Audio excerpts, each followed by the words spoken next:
Dear friends, I am your friend Jagriti. For more informative videos, please subscribe to my channel and don't forget to like and share this link with others. আপনাদের স্বাগত জানাই। আসুন digital জালিয়াতি থেকে বাঁচার উপায় জানি। আজ আপনাদের ডিজিটাল দুনিয়ার সেই সব বিপদের বিষয়ে জানাব যা আমাদের অজান্তে আমাদের লোকসান করতে পারে। এই তথ্যকে মন দিয়ে শুনুন আর আপনার সুরক্ষার জন্য একে গ্রহণ করুন। ডিজিটাল দুনিয়া আমাদের জীবনকে সহজ বানিয়েছে, কিন্তু এর সাথে কিছু বিপদও আছে যা আমাদের জানা এবং বোঝা উচিত। ডিজিটাল জালিয়াতি কি? ডিজিটাল জালিয়াতির অর্থ হচ্ছে সেই সব জালিয়াতি যা ইন্টারনেট বা ডিজিটাল উপকরণ যেমন মোবাইল, কম্পিউটার ইত্যাদি ব্যবহার করে করা হয়। আসুন জানি এই জালিয়াতি কি করে হয়। ফিশিং এটি নকল ইমেল বা এসএমএস-এর পাঠাবার একটি প্রযুক্তি হচ্ছে যার মাধ্যমে আপনার ব্যক্তিগত এবং বিশেষ তথ্য চুরি করা যায়। ম্যালওয়্যার এমন সফটওয়্যার যা আপনার ফোন বা কম্পিউটারে ঢুকে আপনার সব তথ্য চুরি করতে পারে। অনলাইন স্ক্যাম নকল জিনিস বা পরিষেবার মাধ্যমে টাকা হরপ করার যোজনা। সোশ্যাল ইঞ্জিনিয়ারিং চালাকি করে আপনার ব্যক্তিগত বা বিশেষ তথ্য বের করার চেষ্টা। এখন আমরা বিশেষ করে আধারের ওপর আধারিত পেমেন্ট ব্যবস্থার ওপর ধ্যান দেব।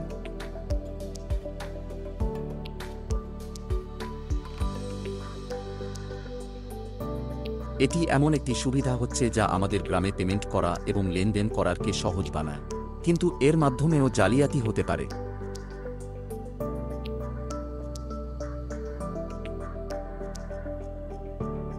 নমস্কার দিদি, আমি ব্যাংক থেকে এসেছি। আপনার অ্যাকাউন্ট চেক করার ছিল। আমাকে আপনার আধার নাম্বার এবং ফিঙ্গারপ্রিন্ট দিন। ঠিক আছে, আমি বাড়ির থেকে নিয়ে আসছি। আশা, মনে আছে আমাদের বলা হয়েছিল যে কোন ব্যাংক কর্মী আমাদের থেকে আমাদের ব্যক্তিগত জানকারি চায় না। আরে এতে কোনো অসুবিধে নেই, আমি সব সামলে নেব। কিন্তু ব্যাংক কর্মীরা তো এরকম করে না। আচ্ছা দিদি, ঠিক আছে, আমি আসছি। প্রতারণা কি করে হয় সেটা বুঝুন। গীতা, ভালো হলো তুমি ঠিক সময়ে বোঝালে। কিন্তু এখন বল যে এই প্রতারকরা কিভাবে আমাদের তথ্যের ভুল ব্যবহার করে। এটি প্রতারণা হতে পারে। দেখ, এই প্রতারণা অনেকভাবে হয়। আমি তোমাকে কিছু উদাহরণ দিচ্ছি। প্রথম উপায়, কখন কখন এই প্রতারকরা যারা নিজেদের ব্যাংকের কর্মচারী বলে তারা আমাদের বারবার বায়োমেট্রিক রিডারের ওপর আঙ্গুল লাগাতে বলে। আসলে একবার বা দুবারই এর দরকার পড়ে, কিন্তু এরা এটা বারবার ব্যবহার করে আমাদের অ্যাকাউন্ট থেকে টাকা বের করে নেয় বা অন্য কোথাও ট্রান্সফার করে দেয়।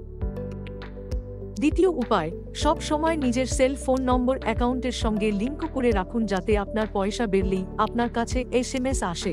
নম্বর লিঙ্ক না থাকলে আপনি এমন প্রতারণার শিকার হতে পারেন। তৃতীয় উপায়, যখন আমরা কোন যোজনাতে নিবন্ধন করি তখন কিছু প্রতারক একটি নরম পদার্থ যা রাবার বা মোমের ওয়াক্সের মতো হয় তার ওপর আমাদের আঙুলের ছাপ নিয়ে নেয়। পরে তা দিয়ে তারা জালিয়াতি করে। এটা তো খুবই বিপজ্জনক হচ্ছে। আমাদের আরও সতর্ক থাকতে হবে। একদম, আমাদের সব সময় মনে রাখতে হবে যে আমাদের নিজস্ব তথ্য যেন কাউকে না দিই, আর কাউকে যদি এমন করতে দেখা যায় তাহলে সঙ্গে সঙ্গে ব্যাংকের সঙ্গে যোগাযোগ করা উচিত। আপনারা দেখলেন যে কি করে সতর্ক থেকে আমরা নিজেদের ডিজিটাল প্রতারণা থেকে বাঁচাতে পারি। আসুন কিছু গুরুত্বপূর্ণ সুরক্ষা উপায়ের ওপর ধ্যান দেওয়া যাক। কখন নিজের ব্যক্তিগত তথ্য যেমন আধার নম্বর, পিন বা পাসওয়ার্ড কাউকে বলবেন না। অজানা লিঙ্ক বা মেসেজের ওপর ক্লিক করবেন না। আপনার সেলফোন নম্বরকে সবসময় ব্যাংক অ্যাকাউন্টের সঙ্গে লিঙ্ক করে রাখুন। যদি কিছু সন্দেহজনক লাগে তাহলে সঙ্গে সঙ্গে স্থানীয় ব্যাংকের সঙ্গে যোগাযোগ করুন। সবসময় সাবধান থাকুন এবং নিজের পরিবার এবং বন্ধুদেরও এই বিষয়ে জাগরুক করুন। মনে রাখবেন, সতর্কতাই সুরক্ষা হচ্ছে। ধন্যবাদ এবং খেয়াল রাখবেন।